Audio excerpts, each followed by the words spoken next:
मैं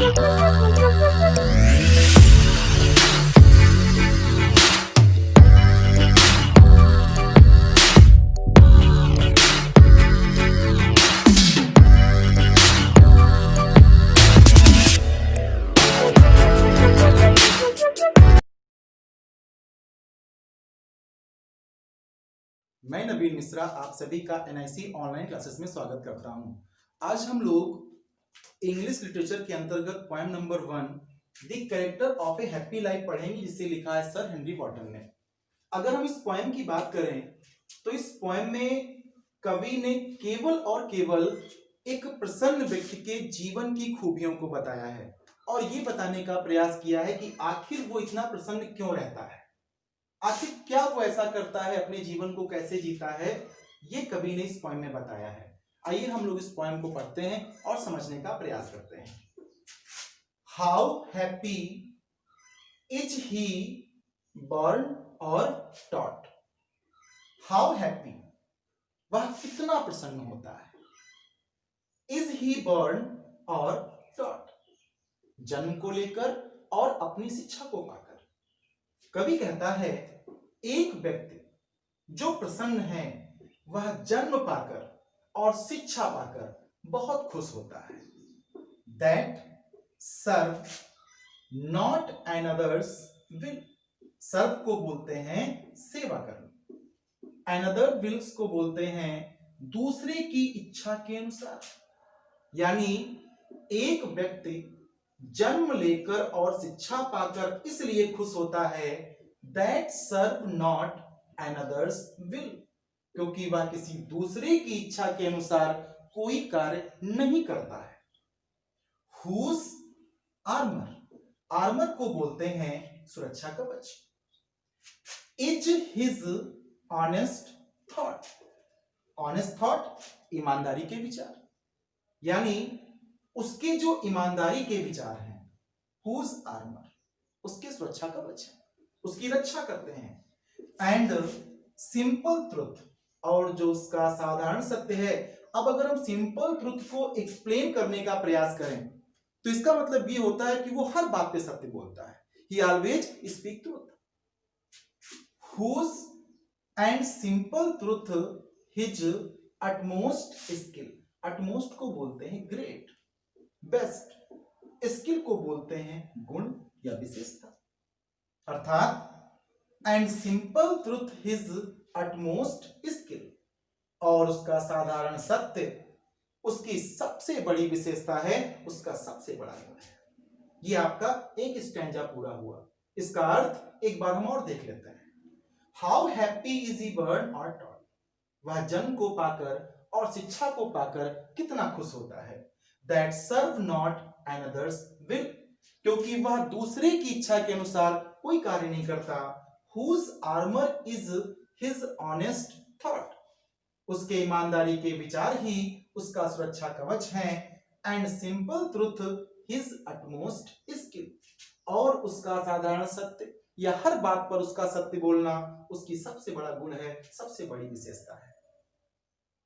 Whose passions, patience को बोलते हैं मनोवेग।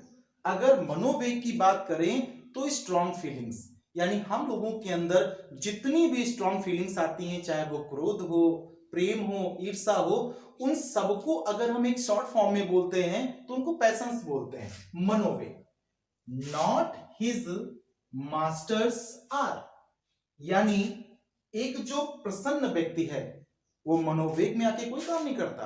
अभी आपको क्रोध आ जाए, आप क्या करोगे? बहस करने लगोगे या अपनी जो कंडीशन है उसको बिगाड़ लोगे। लेकिन कहा जो प्रसन्न व्यक्ति है उसके मनोवेग उसके स्वामी नहीं है, अर्थात एक प्रसन्न व्यक्ति अपने मनोवेगों का गुलाम नहीं है। हुज सोल, सोल को आत्मा बोलते हैं। इज स्टिल प्रिपेयर, तैयार रहती है। फॉर डेथ, मृत्यु के लिए, मरने के लिए। और जिसकी आत्मा सदैव मृत्यु के लिए तैयार रहती है। अब देखिए आत्मा तो अमर होती है, लेकिन यहां पे कहने का मतलब है वही व्यक्ति, यानी उसे मृत्यु से भी मोह नहीं है, वो सभी मोह और लालच से दूर है। Whose soul is still prepared for death, जिसकी आत्मा सदैव मृत्यु के लिए तैयार रहती है। Untied, अनटाइड को बोलते हैं मुक्त, जिसको आप फ्री कह सकते हैं। Unto the world with care of princely love, princely love को बोलते हैं राजा की कृपा, यानी किसी का उपकार आपको मिल जाए, किसी का सहयोग आपको मिल जाए। तो कवि कहता है एक जो प्रसन्न व्यक्ति होता है वो संसार के सभी प्रकार के बंधनों से मुक्त रहता है। ऑफ प्रिंसली लव, उसे राजा के प्रेम की भी चिंता नहीं होती है। और वल्गर ब्रेथ, वल्गर ब्रेथ को बोलते हैं जो आलोचना करने वाले होते हैं, भद्दी बातें करने वाले होते हैं, यानी वह भद्दी बातें करने वालों से भी मुक्त रहता है। कोई उसकी कोई आलोचना करे उसे कोई प्रभाव नहीं पड़ता। Who hath his life from rumors freed, rumors को बोलते हैं अफवाहें, फ्रीड को बोलते हैं मुक्त रखना। एक प्रसन्न व्यक्ति अपने जीवन को, हैथ का मतलब होता है बेटा रखना, वह अपने जीवन को अफवाहों से मुक्त रखता है। किसी प्रकार की अफवाह पर एक प्रसन्न व्यक्ति ध्यान नहीं देता। हुज कॉन्संस, कॉन्संस को बोलते हैं अंतःकरण, अंतरात्मा, मन के भीतर, यानी उसका जो अंतःकरण है। इज हिज स्ट्रॉन्ग रिट्रीट, आश्रय बोलते हैं, शरण स्थली बोलते हैं, जहां पे व्यक्ति आराम करता है, परेशान होता है तो वहां जाता है। तो कहा जब एक प्रसन्न व्यक्ति परेशान होता है, whose conscience is his strong retreat, शरण स्थली, तो वह अपने अंतःकरण में जाता है, यानी उसका अंतःकरण ही उसकी सबसे मजबूत शरण स्थली है या सबसे मजबूत आश्रय है। हुज स्टेट कैन नीदर, आप इसे नीदर भी पढ़ सकते हैं और नाइदर भी पढ़ सकते हैं, दोनों इसको पढ़े जाते हैं। फ्लैटरर्स फीट, अब देखिए स्टेट दो बातों में आता है, एक आप राज्य को बोलते हैं और एक आप व्यक्तित्व को बोलते हैं। यहां पे व्यक्तित्व की बात हो रही है।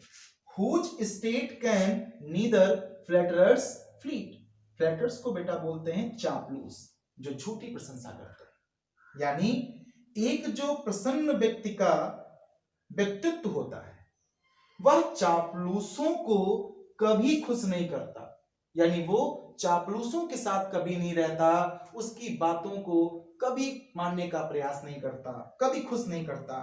नॉर रुइन मेक ऑपरेजर ग्रेट, ऑपरेजर को बेटा बोलते हैं इनेमी, विरोधी, दुश्मन या शत्रु, और उसका जो विनाश है वह उसके शत्रुओं को ग्रेट, महान नहीं बनाता है। अर्थात अगर उसके विरोधी उसको नुकसान भी पहुंचा दें, उसे मार भी डालें, उसका विनाश भी कर दें, तो इससे वो महान नहीं बन जाते। आइए हम इन तीनों स्टैंजा का अर्थ एक बार शॉर्ट में समझ लेते हैं कि जो कुछ छूटा है वो हमारा फिर से कवर हो जाए। How happy is he burn और टॉट, एक प्रसन्न व्यक्ति जन्म लेकर और शिक्षा पाकर बहुत खुश होता है। That serve not another's will, क्योंकि वह दूसरे की इच्छा के अनुसार कोई कार्य नहीं करता। Whose armour is his honest thought, उसके ईमानदारी के विचार ही उसका सुरक्षा कवच है। And simple truth his utmost skill, और उसका साधारण सत्य उसकी सबसे बड़ी खूबी है। Whose passions not his masters are, उसके मनोवेग उसके स्वामी नहीं है। Whose soul is still prepare for death, और जिसकी आत्मा सदैव मृत्यु के लिए तैयार रहती है। Untied unto the world with care of princely love और वल्गर ब्रेथ, वह संसार के सभी बंधनों से मुक्त होता है, राजा की कृपा से भी मुक्त होता है, और भद्दी बातें आलोचना करने वालों से भी मुक्त होता है। Who hath his life from rumors freed, वह अपने जीवन को अफवाहों से मुक्त रखता है। Whose conscience is his strong retreat, उसकी अंतरात्मा ही उसकी सबसे मजबूत शरणस्थली है या आश्रय है। Whose state can neither flatterers feed, उसका व्यक्तित्व चापलूसों को कभी खुश नहीं कर पाता। Nor ruin make oppressors great, और उसका विनाश उसके विरोधियों को महान नहीं बना पाता। सभी स्टूडेंट्स से एक रिक्वेस्ट है कि आप लोग इस वीडियो को देखते हैं लेकिन आप लाइक और कमेंट नहीं करते हैं, जिससे जो हमारे लोग ये वीडियो बनाते हैं उनको मोटिवेशन नहीं मिल पाता है। इसलिए आप लोग इस बात को ध्यान रखें, ज्यादा से ज्यादा वीडियो को देखें, शेयर करें, कमेंट करें, और जो भी आपकी डिफिकल्टीज हैं, प्रॉब्लम है, उनको कमेंट में ही पूछें, जिससे हम लोगों को ये पता हो कि हम लोग जो हार्ड वर्क कर रहे हैं उसका फल मिल रहा है कि नहीं मिल रहा है। आप लोग मेहनत से पढ़ें, वीडियो को लाइक करें, कमेंट जरूर करें। आप सभी का बहुत बहुत धन्यवाद।